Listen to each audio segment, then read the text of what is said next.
معزز سامعین کرام، السلام علیکم ورحمۃ اللہ وبرکاتہ۔ حضرات محترم، جیسا کہ پچھلی ویڈیو میں آپ لوگوں کو بتایا گیا تھا کہ حضور نبی کریم صلی اللہ علیہ وسلم نور ہیں، اور یہ دلائل کے ساتھ ثابت کیا گیا تھا معزز سامعین کرام، اور یہ بھی بتایا گیا تھا کہ حضور صلی اللہ علیہ وسلم کا سایہ زمین پر نہیں ہے، اور کس وجہ سے نہیں ہے تو یہ انشاءاللہ العزیز آج آپ لوگوں کے سامنے پیش کیا جائے گا،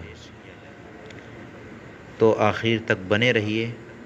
اور چینل کو سبسکرائب بھی کر لیجئے تاکہ آپ کے علم میں اضافہ ہو سکے۔ معزز سامعین کرام، علامہ شہاب الدین خفاجی رحمۃ اللہ علیہ نسیم الریاض میں تحریر فرماتے ہیں کہ محبوب خدا صلی اللہ علیہ وسلم کے جسم پاک کا سایہ حضور صلی اللہ تعالیٰ علیہ وسلم کی حرمت و بزرگی کے سبب زمین پر نہ پڑنے دیا گیا، باوجود اس کے کہ تمام انسان، تمام جہاں والوں حضور نبی کریم صلی اللہ علیہ وسلم کے سایہ میں آرام کرتے ہیں، اور رسول خدا صلی اللہ علیہ وسلم کا بشر ہونا نور کے منافی نہیں ہے۔ معزز سامعین کرام، امام نصفی ارشاد فرماتے ہیں، قال عثمان رضی اللہ تعالی عنہ ان اللہ ما اوقع ظلک علی الارض لئلا یدع انسان قدمہ علی ذلک الظل، یعنی حضرت عثمان غنی ذو النورین رضی اللہ تعالی عنہ نے حضور نبی کریم صلی اللہ تعالی علیہ وسلم کی بارگاہ میں عرض کیا کہ بے شک اللہ تبارک و تعالی نے حضور نبی کریم صلی اللہ تعالی علیہ وسلم کا سایہ زمین پر نہ پڑنے دیا کہ کوئی شخص اس پر پاؤں نہ رکھ دے۔ حضرات محترم، ملائکہ کا سایہ نہیں ہے، فرشتوں کا سایہ نہیں ہوتا ہے۔ امام اہل سنت اعلیٰ حضرت امام احمد رضا خان فاضل بریلوی نقل فرماتے ہیں کہ امام اہل سنت سیدنا امام ابو الحسن ارشاد فرماتے ہیں، جس کا خلاصہ یہ ہے کہ انا من نور اللہ، یعنی میں اللہ تبارک تعالیٰ کے نور سے بنا ہوں اور فرشتے میرے نور سے پیدا کیے گئے ہیں۔ حضرات محترم، فرشتوں کا سایہ نہیں ہوتا ہے۔ جو محبوب خدا مصطفیٰ جان رحمت صلی اللہ علیہ وسلم کے نور سے بنے ہیں، اور ہمارے حضور نبی کریم صلی اللہ علیہ وسلم اللہ کے نور سے بنے ہیں، تو ہمارے پیارے آقا و مولا حضور نبی کریم صلی اللہ علیہ وسلم کا سایہ کیسے ہو سکتا ہے؟ جب فرشتے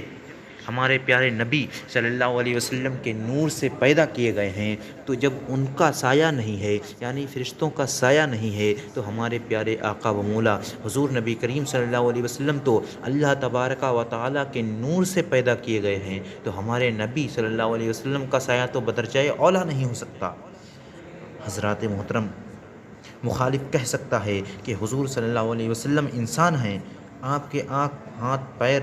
جسم و جسمانیت ہے، اور فرشتہ تو صرف نور ہے، بظاہر ہاتھ، پیر، آنکھ، کان، جسم و جسمانیت نہیں ہے، اس لیے اس کا سایہ نہیں ہے۔ معزز سامعین کرام، تو ہم اہل سنت کا جواب یہ ہے کہ فرشتے حضور صلی اللہ علیہ وسلم کے نور سے پیدا کیے گئے ہیں، تو جب ان کا سایہ نہیں ہے تو اللہ کے نور سے بننے والے ہمارے اور آپ کے پیارے آقا و مولا حضور سید المرسلین نور مجسم شفیع معظم رسول اکرم صلی اللہ تعالیٰ علیہ وسلم کا سایہ کیسے ہو سکتا ہے؟ اور دوسرا جواب یہ ہے کہ حضرت جبریل علیہ السلام بشر کی شکل میں، انسان کے لباس میں، بظاہر کان، ہاتھ، پیر، جسم و جسمانیت کے ساتھ کئی مرتبہ حضور سید المرسلین نور مجسم شفیع معظم رسول اکرم صلی اللہ علیہ وسلم کی بارگاہ بے کس پناہ میں حاضر ہوئے، تو کیا کوئی بدعقیدہ شخص حضرت جبریل علیہ السلام کے سایہ کا ثبوت دے سکتا ہے؟ نہیں دے سکتا، ہرگز نہیں دے سکتا، کبھی نہیں دے سکتا، یہ ممکن ہی نہیں ہے۔ معزز سامعین کرام، تو ماننا پڑے گا کہ نور کا سایہ نہیں ہوتا ہے، چاہے نور لباس بشری میں ہو یا لباس بشری میں نہ ہو۔ معزز سامعین کرام، تو یہ ماننا پڑے گا کہ نور کا سایہ نہیں ہو سکتا۔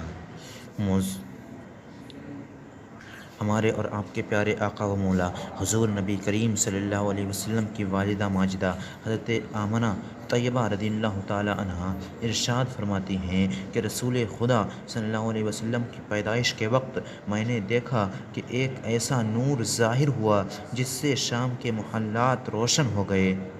حضرات محترم، اور ایک روایت میں ہے کہ حضور نبی کریم صلی اللہ علیہ وسلم کی پیدائش کے وقت مشرق سے لے کر مغرب تک روشن ہو گیا، یعنی پورب سے لے کر پچھم تک روشن ہو گیا، اور بعض روایات میں آیا ہے تمام دنیا نور سے بھر گئی۔